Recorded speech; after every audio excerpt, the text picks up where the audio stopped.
जानो सुन जरा। अजमी,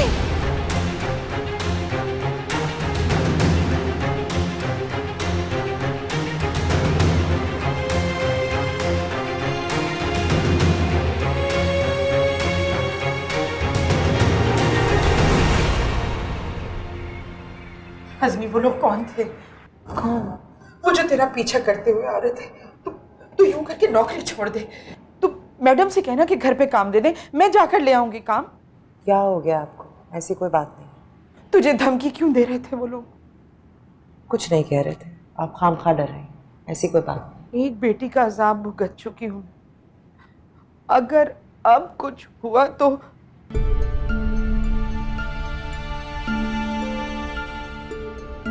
अजमी, तुम उनमें से किसी को जानती तो नहीं? कहीं मुमताज की तरह? मैं मर जाऊंगी अजमी, मैं मर जाऊंगी। काम नहीं छोड़ो, कौन संभाले? मैं संभालूंगी, मोहम्मद हुसैन काम करेगा। अब्बा काम नहीं कर सकते, उनके सिए हुए कपड़े मुझे ठीक करने पड़ते हैं। मैडम ने कहा है अब वो सिलाई के काबिल नहीं है। जो जैसा है ना वैसे चले।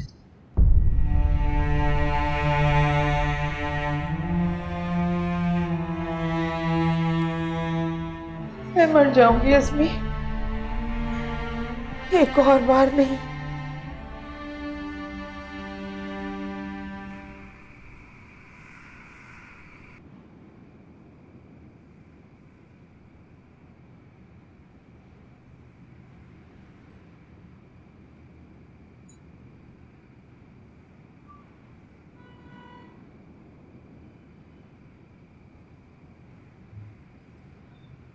अंधेरे में क्यों बैठे हो रफी? मैं बत्ती जला देती। नहीं भाभी, रहने दीजिए।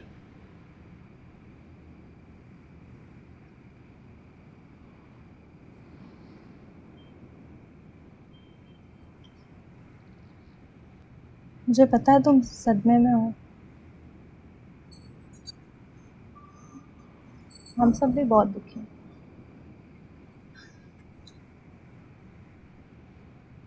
मगर ऐसे कोई सदमे को सीने से लगाकर थोड़ी रखता है। और वो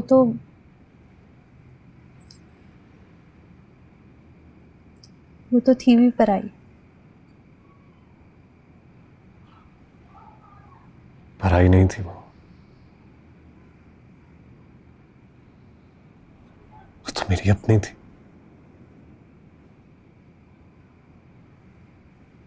मोहब्बत करता था मैं उससे।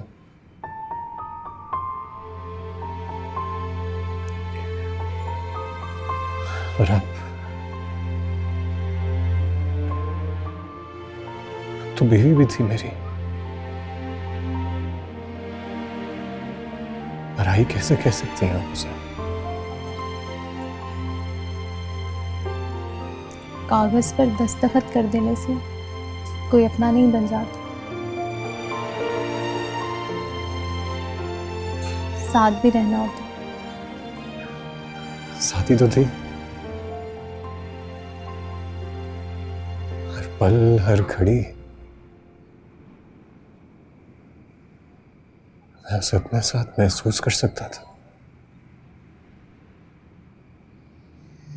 रफीक, ये सब बातें फिल्मों ड्रामों की।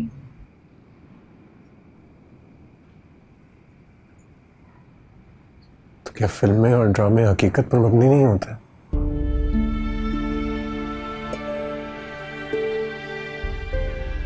सच कहूं तो उसके और मेरे दरमियान एक अजीब सा रिश्ता था। एक ऐसा रिश्ता जो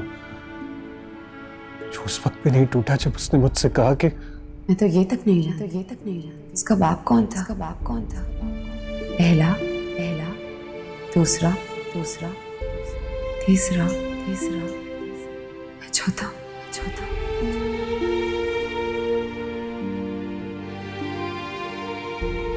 क्या कहा था?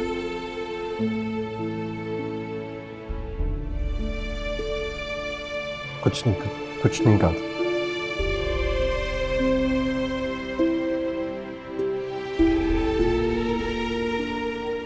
आप मुझे कुछ देर के लिए अकेला छोड़ दे। रफीक, अम्मी बहुत परेशान है। तुम्हारी ये हालत उन्हें और बीमार कर देगी। थोड़ा सा वक्त चाहिए, बस थोड़ा सा।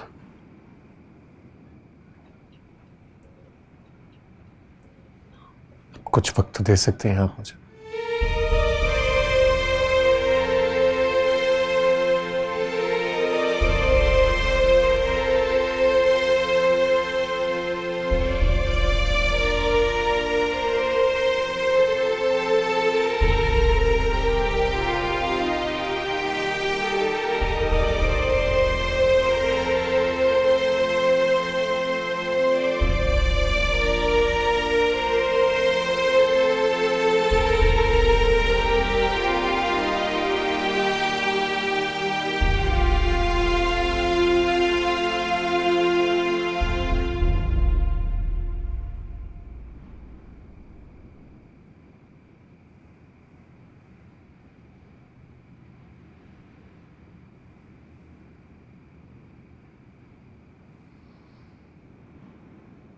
कोई तो बताए मुझे, कोई समझाए मुझे, कैसे मैं जीऊं ये गम लिए। हो पास मेरे कुछ ना रहा, खुद से हो गए हैं जुदा, चाहे कहाँ के नम लिए।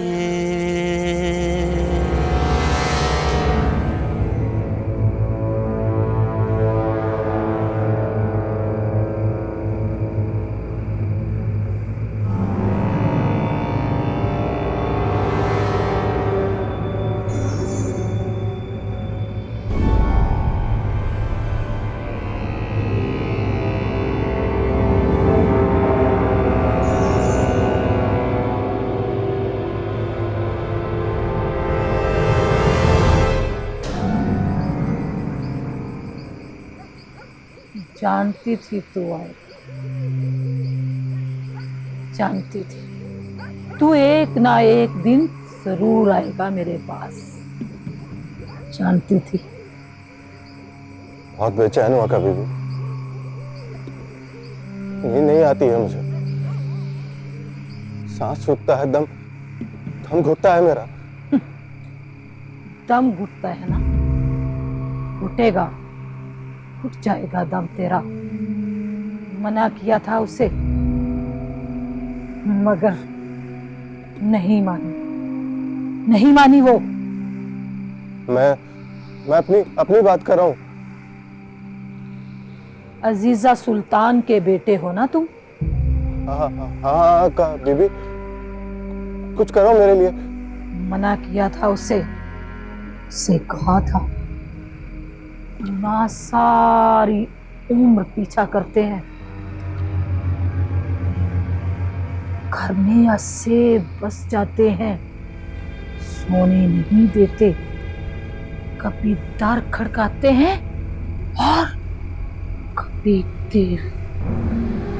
हाँ कभी भी यही होता है। वो आसिफ बनकर मेरे घर में बस गया है, मुझे सोने नहीं देता है वो।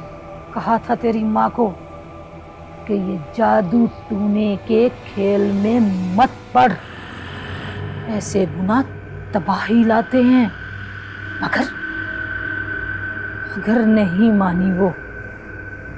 ये सब उसी का किया है, उसी का बोया काट रहे हो तुम। हाँ है कभी भी, मैं अपना बोया काटा,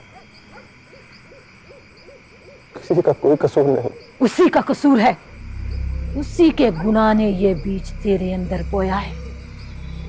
मना किया था ना उसको, जब आधी रात को बरगद के दरख्त के नीचे तेरी मां खुली कब्र में बरहाना लेटी थी ना, तब मैंने उसको कहा था तू भी तबाह होगी और तेरी औलाद की किस्मत भी। नहीं मानी वो, नहीं मानी वो, नहीं मानी। मुझे बचा लीजिए कभी भी, मुझे किसी सूरत चैन नहीं मिल रहा है, मुझे बचा लीजिए। कैसे मिलेगा चैन? चैन काली अंधेरी सुरंगों में नहीं मिलता बदबात। सांस रुक जाता है और मौत की ठंडी हथेली रफ्ता रफ्ता दम घोटती चली जाती है। कुछ दिखाई नहीं देता और दूर तक अंधेरा ही अंधेरा नजर आता है और कान दिल दहला देने वाली चाप सुनते हैं। मौत की चाप, मौत की। और रस्सियों के बल काले नाग बनकर बदन से लिपटते हैं। फिर चैन नहीं मिलता, दम घुटता है, दम घुटता है, दम घुटता है। जा जा, चला जा तू बदबख्त, चला जा, चला जा।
मोहम्मद हुसैन, बचाओ बचाओ।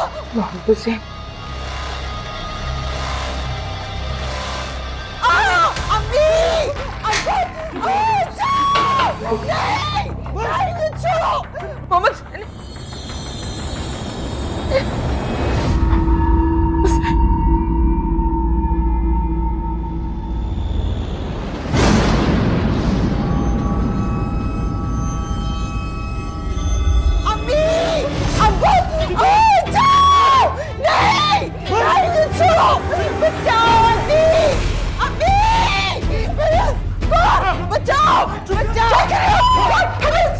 छोड़ो, छोड़ो मेरी बच्ची को।